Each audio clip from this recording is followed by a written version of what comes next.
So I can honestly say that a dietitian played a massive role in my life. I was diagnosed with late onset type 1 diabetes at the age of 31. I think the big shock came when they told me you're going to be insulin dependent for the rest of your life. At that time, it felt like it's the worst thing that can happen to you.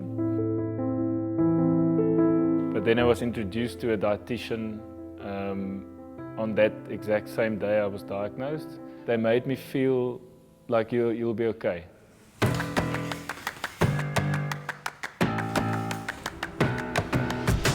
The first thing is to understand food and the nutritional value of the food, and to make the right choices. Eating the right food through the day at the right times. Carb counting was the first thing she introduced me to. And the following day she came to me and told me, but listen, you're going to be a carb counting ninja. So stick to what she's teaching me and everything will be fine.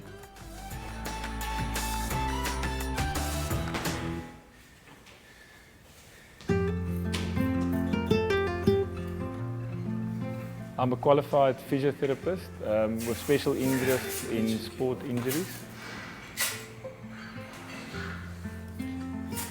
So basically on my feet the whole day. I think the biggest misconception is that a dietitian is going to put you on a diet and give you a meal plan that's maybe out of your budget. I think, and the other problem that there is there's too much information on the internet and everywhere, and family members that will tell you what to do and how to eat. So I think just getting to a dietitian, just making sure that you are on the right diet and you're getting the right food for what you want to achieve.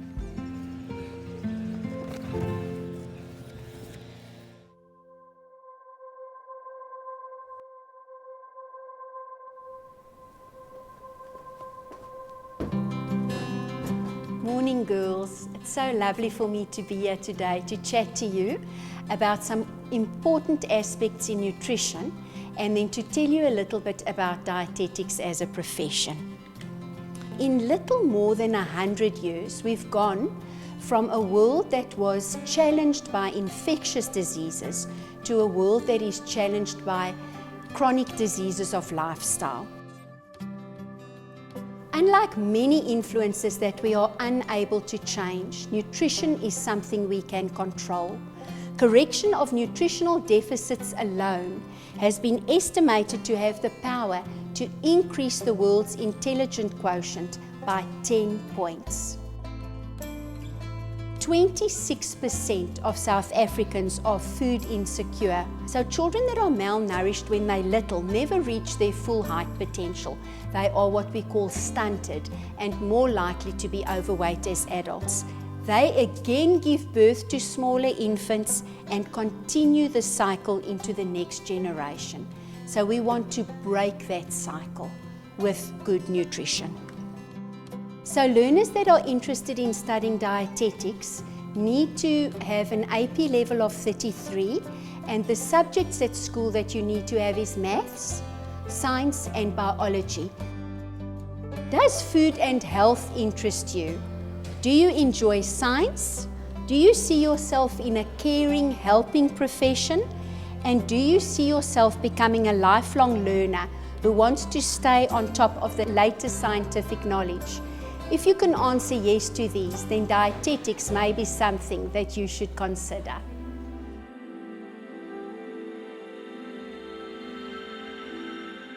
In grade 11 was the first time that I heard about dietetics. So that was my first encounter with dietetics, and I haven't looked back ever since. Food, growing up, like anyone else, was just something you do. It's part of normal daily life. There was never really a thought into what effect the actual food is having in my body. So for me, food was just what it is for everyone else. a way to keep yourself busy, a way to fill yourself up. That's it. You think of what I normally tell students is that food is really quite a complex issue. Let's speak about this. What does food mean to your own culture? Why do I think that all Afrikaans people add margarine and sugar to all the food? Right? Is it true? Is it warranted? So think about these biases that you have towards other people's cultures, because that also influences how you also approach those patients. Where some of us grew up not seeing food as as something that you just do. For many people, it is really quite a sensitive topic. We have to keep in mind that food has a specific meaning for specific individuals, and that the meanings are not the same.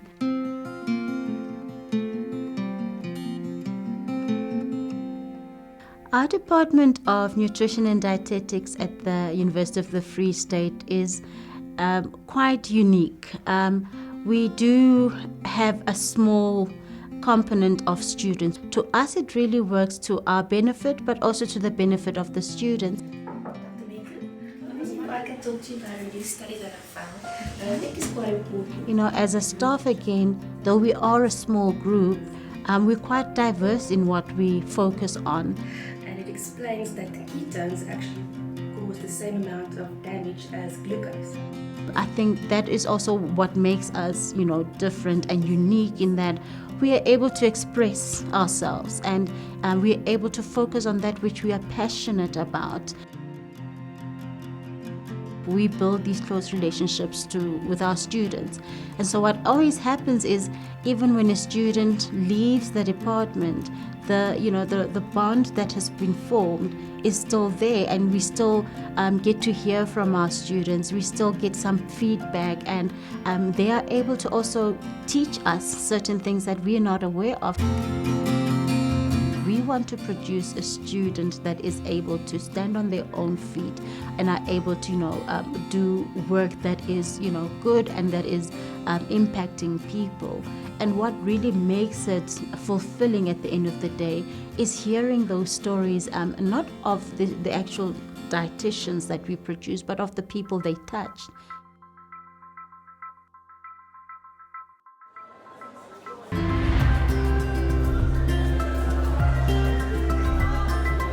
I became interested in dietetics at quite a young age. My mom and my dad are both in the medical field. My mom is a registered nurse and my dad is a clinical technologist. So I've always been interested in medicine. It's something that our family talks about quite a lot.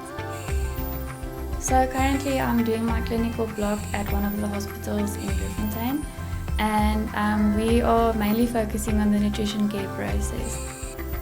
We start with assessment. So firstly, with assessment, it's things like checking the blood work of the patient, doing weight, height, anthropometry. So if you think about breakfast, what did you have to eat yesterday morning? I was eating a sandwich. Doing a diet history, a 24-hour recall. Then next is in diagnosis. So with diagnosis, we have a list of nutrition diagnoses that we use, and we go from there. So these are all the problems that we can treat ourselves as dietitians. Then with intervention, this is our plan. So this is a step-by-step what we're going to do. So this will have things like our kilojoules that we work out, our goals for this patient, and where we would like them to be over a certain period of time. Then we have monitoring and evaluation, which is just checking to see if what we are doing is working.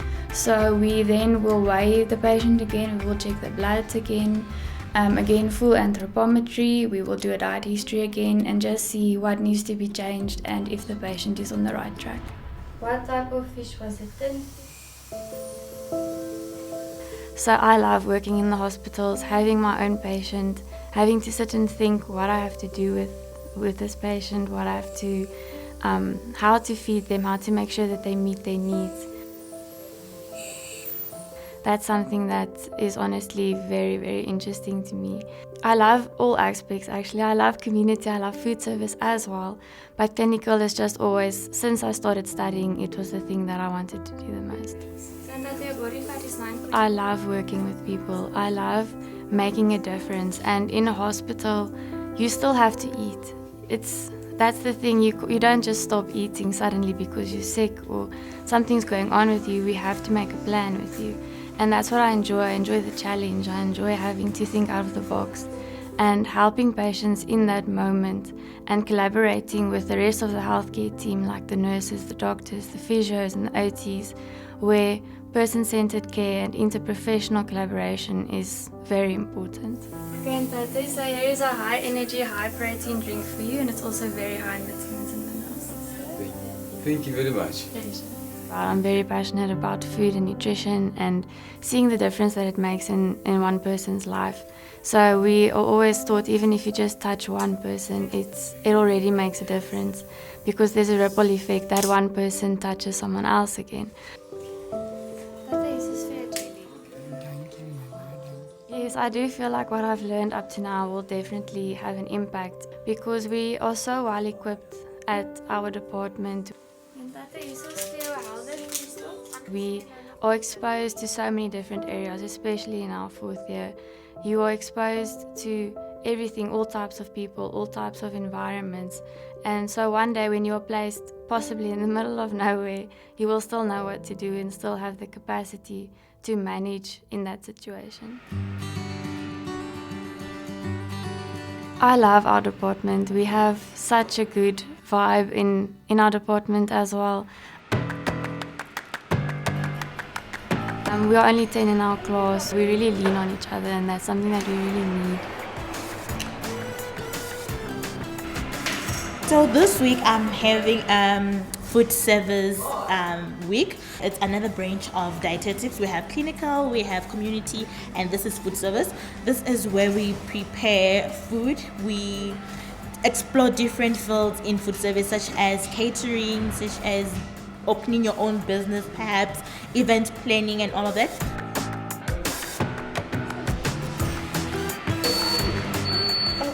It's really a lot of pressure in here.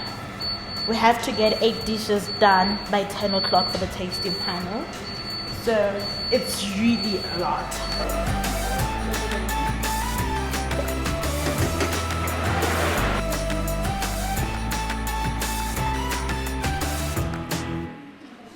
Growing up, you grow up around people that have sorts and sorts of lifestyle diseases. They have hypertension, they have diabetes, and you actually wonder that these people are adherent, they're compliant with their medication, but why are they just not getting well?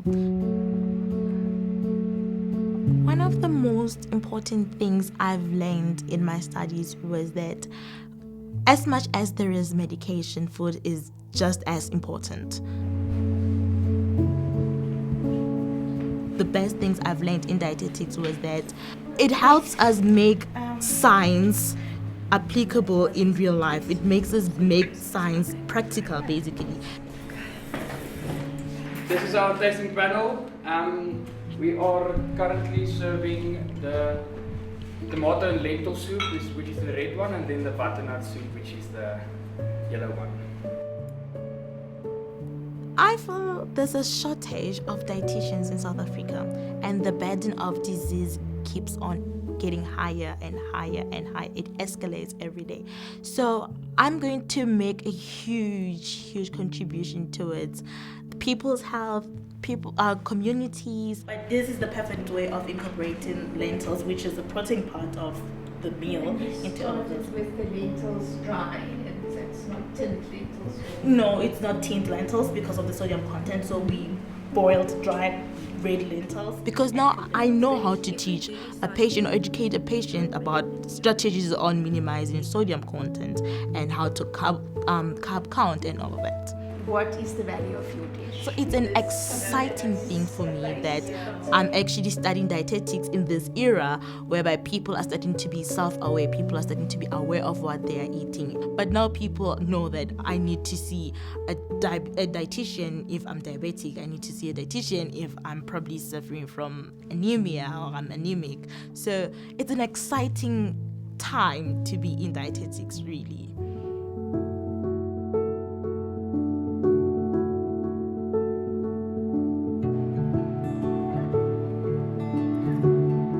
When I started working at Pelanomi, they needed someone in the pediatric wards, and I was that person that then started there. And today I'm still there. So on a daily basis, I see a lot of malnutrition. Pelanomi, we specialize in malnutrition as well, so I see a lot of malnourished patients. We see also children with disabilities, with feeding difficulties, children that has diabetes. And then on a daily basis, I go to the wards, I calculate their nutritional needs, and then we also collaborate with the kitchen. I speak to the doctors, the nurses, the rest of the healthcare personnel. I'm concerned about this patient, Lynn. I see the weight is progressing slowly. Okay, so we're already giving a semi-elemental feed which is absorbed much better, and then we continue to see the children and make sure that they gain weight again, and when they are no longer malnourished, we send them home.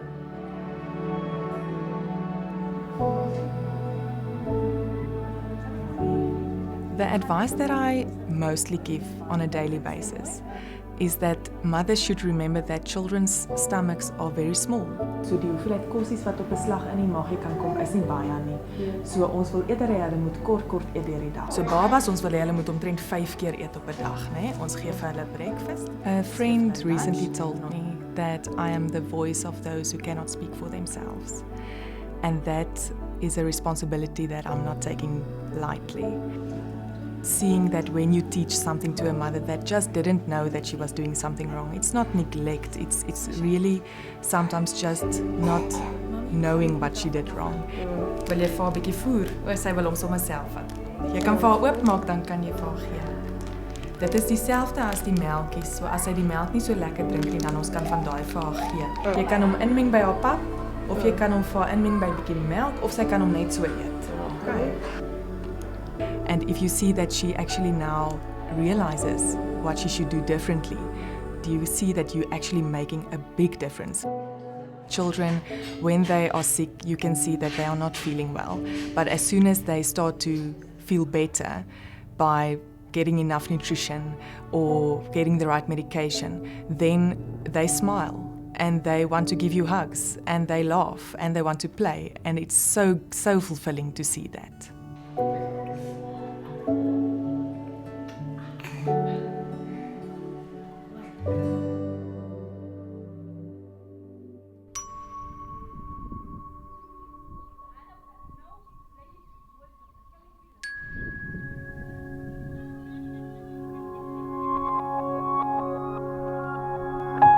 Community nutrition is all about food and nutrition integration, confined to a specific community. What made me interested to study this is that from where I come from, it was very limited.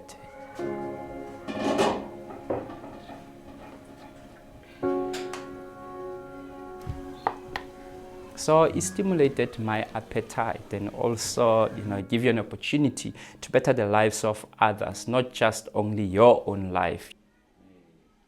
To expand what you learn and disseminate it accordingly, empower the communities and so on. The oats that you are giving, it's very nutritious. It's high in energy, high in protein, yes. Contain a lot of fiber.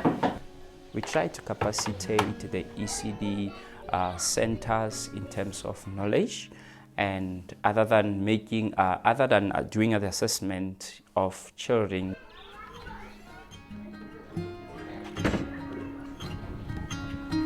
Looking at the status and identifying those who are malnourished, referring them to the primary healthcare centers, to put them on the supplementation program. Thank you. Right,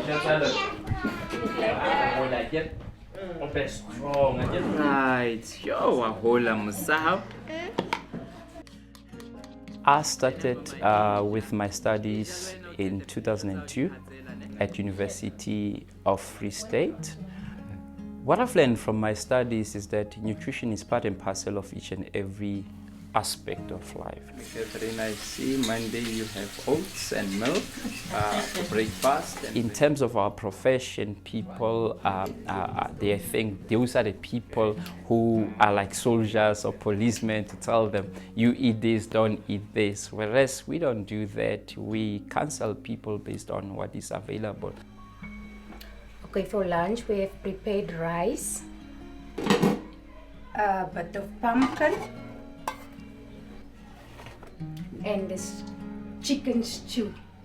The menu is good. You had a chance to look at it and improve on it, and we did. And there's also this misconception of healthy eating is expensive. And when we sit down and we explain to them and we show them what they can make out of what they have, they tend to be more receptive, they tend to understand, they tend to welcome us, they tend to even call us to their respective areas. I love what I do because really at the end of the day it fulfills me to see life change. And also to see development that we are seeing in the communities. Example of the vegetable gardens, you know, when we promote it, and then when we see the people having their own vegetable gardens, and then also makes me happy to see that, because at the end of the day, we are here to impact lives and to change the lives of the future generation as well.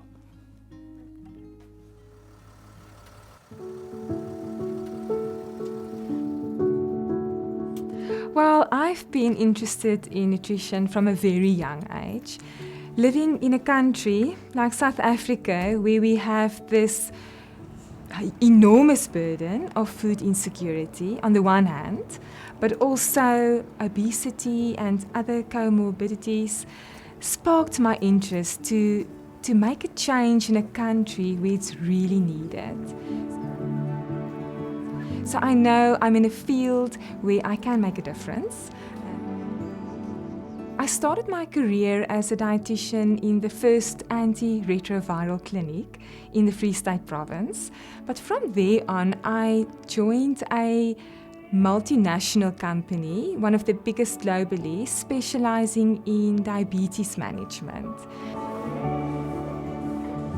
So my current role is training healthcare professionals, mostly endocrinologists and pediatricians specializing in diabetes, in sensor-based technology. So sensor-based technology is a continuous glucose monitoring system. It's for patients living with diabetes, and it really eliminates finger sticking. Dit is 'n vinnige indruk van die sensor. Sal dit goed wees as ek die ander kant van die arm ondersteun? Definitief. Nou sy, so Suster Nadia gaan jou mooi verder ondersteun en dan net indruk. Baie goed. So I help the healthcare professional to apply this type of technology in the identified patients, and then what happens is they are having access to insightful glucose reports. Then we're going to scan the sensor. I'm just going to hover it over your where the healthcare professional can really make a much more informed treatment decision. You will have continuous glucose readings every single minute for 2 weeks. Oh, that's awesome. We know diabetes is a self-management condition, and these latest technologies really helps the patients to make better choices on their own. For example, what food am I going to eat, my exercise, my stress levels. So I'm having this opportunity to make better choices every day. Since a first-year student up to being a postgraduate, the University of the Free State made an immense impact on my life. It equipped me with various of life skills. It also strengthened me emotionally on lots of levels. It allowed me to be the best version of myself in the real world.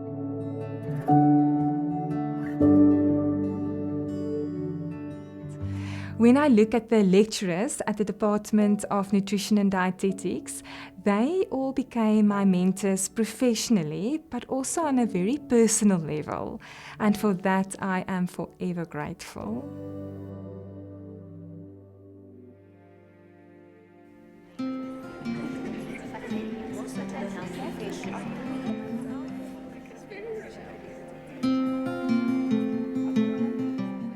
By honouring Miss May Musk with our highest award, the degree of Doctor of Dietetics, honoris causa, the University of the Free State recognises her for her engaged scholarship in nutrition and dietetics globally, spanning more than 5 decades.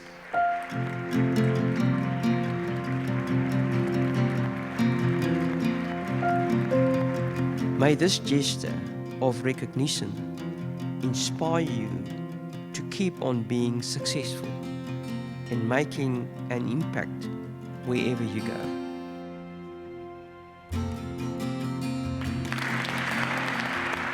To suddenly become a doctor of dietetics, it is the biggest honor in my life.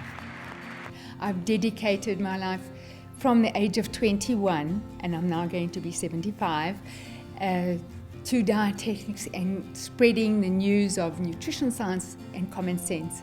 And now I'm honored by it, and thank you very much to the Department of Dietetics at UFS. This is the first honorary doctorate degree ever conferred in our discipline and the highlight of our 40th anniversary celebrations. The head of the dietetics department those days was an elderly professor who we were all so afraid of talking to, but May had the confidence to interrupt her in class, lean over the desk and say, "But Professor," and the UFS accepted me right away as the only English student, and at the age of 31, no, I was then 34, and with 3 kids. So that was unusual, but everybody was so good to me. So here we've got the medical faculty. Remember the first massive building? This whole building is the clinical skills unit. This is our beautiful peapod, so that we put the baby in.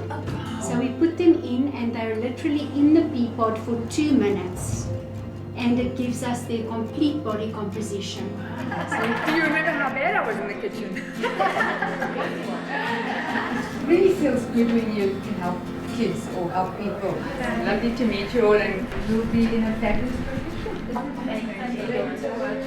And they just made me more of an expert as a dietitian.